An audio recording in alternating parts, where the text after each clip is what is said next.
And with the 10th pick in the 2026 NBA draft, the Milwaukee Bucks select Brayden Burries out of Arizona. Locked on NBA Draft Night is brought to you by Indeed. Go to Indeed.com/podcast and get a $75 sponsored job credit. Need to hire? This is a job for Indeed sponsored jobs. Terms and conditions apply. I'm Wes Goldberg, joined now by Justin Garcia from Locked on Bucks. Tell us a little bit more about Brayden Burries. What should fans know about this guy?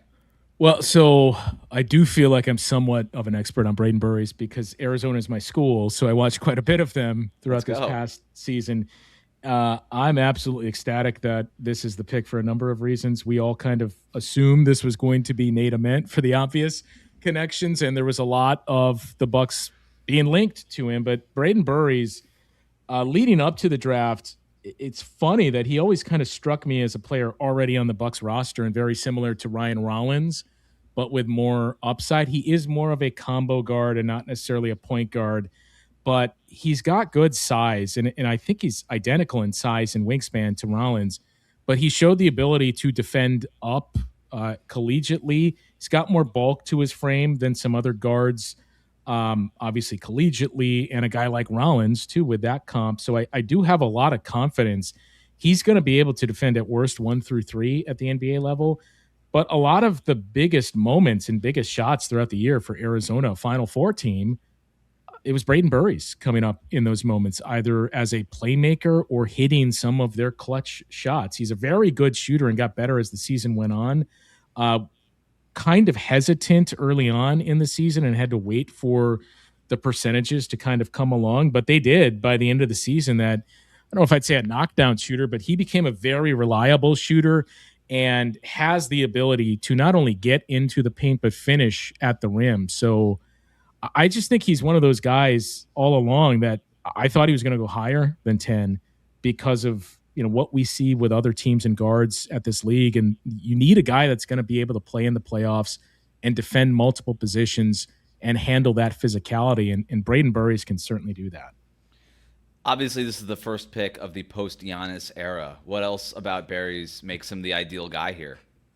Well, I mean, frankly, anything really. Like the Bucks are at the point now where it is going to be fascinating to see what they do with the rest of the draft. The number 13 pick, obviously, whether or not they keep Tyler Hero, if they reroute him, if they look to move on some other vets as well, because I think he was the best guy on the board. And if that is in fact the case and how they had it rated, that is exactly what you need to do. Like if you've traded Giannis, you are signaling we are years away. We're starting to rebuild. So there's no point in looking for specific positions. You need to just take the best player available, even if it means you come out of this draft with trades and other multiple picks and say, hey, we drafted 3 point guards.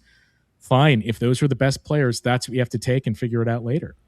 To your point, there's a lot of unknown going on right now in Milwaukee in terms of what this team is going to look like. We do know that Taylor Jenkins is the coach. We do know that Brayden Burries is their first pick.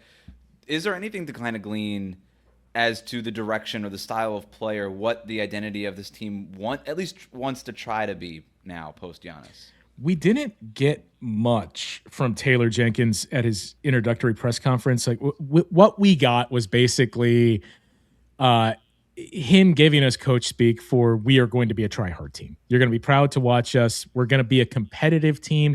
And I think a lot of Bucks fans, and I said when the trade came through, honestly, I would spend these next 2 years to accumulate as many assets as I can and just say that's what it's about. We need as many bites at the apple. Vets that will trade for picks. We will use our trade exception. We'll use Kyle Kuzma's expiring contract. We'll use cap space next summer to say, give us your bad contracts and give us picks. That's what we're here for. So that way, once you start to come out of this in like 2030, when the Lillard dead cap is gone, when you start to get some of those Miami picks and you get the rest of your picks back, you're at a point where you've accumulated assets that have started to develop and you found who is your go forward group. So that's what I'm curious to see, how that connects with how they want to play. It doesn't necessarily mean like, I think there's a lot of questions from Bucks fans. If I thought you said you were going to be proud to watch us and we're going to be a competitive team, that doesn't necessarily mean you're going to win games. We're going to compete when we're on the floor, and this is the play style we're going to bring. I think it's going to be a high pressure team, especially if you're looking at, we got Brayden Burries, we got Ryan Rollins, who knows what else happens here. we want to try and pressure the ball, and we want to be an athletic team that gets up and down the floor. So how do other vets like a Miles Turner and other players fit into that? That remains to be seen, but it's as disappointing as it is to not have Giannis and to close the chapter on that. The one exciting part is it does seem like everything is on the table for this team, and I'm curious to see where they go.